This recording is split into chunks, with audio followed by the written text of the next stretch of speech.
Kamusta mga kabechay? Kamusta ang Halloween ninyo? Sobrang init ba?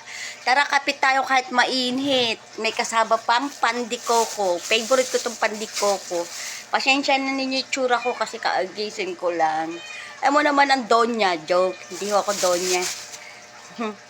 Kain po tayo. Sarap ng pandikoko. Dala ko po yan yung naglakad ako kahagabi. Okay, see you in my next video. Hello mga kabechay, magandang umaga. Pasensya na ho sa itsura ko ha. Ako po ay late na magdidilig ng aking mga halaman kasi tinanghali ako ng gising. Diyos ko, Mio, alas 11 na. Hindi pa ho ako nagigising ng umaga. Kasi ho, naglakad kami kahapon. Ay, kagabi. Naglakad kami kagabi. 3.5 po ang nilakad namin. Wala hanggang dito, hanggang dun sa Antipolo. Napakaraming tao. Hindi ko na ho na-videoan kasi wala ho akong dalang cellphone.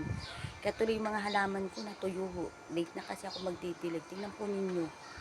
Mga halaman ko, mga tuyo na. Ano yung sili ko, tuyo na. Grabe. Nakakaawa mga kamatis.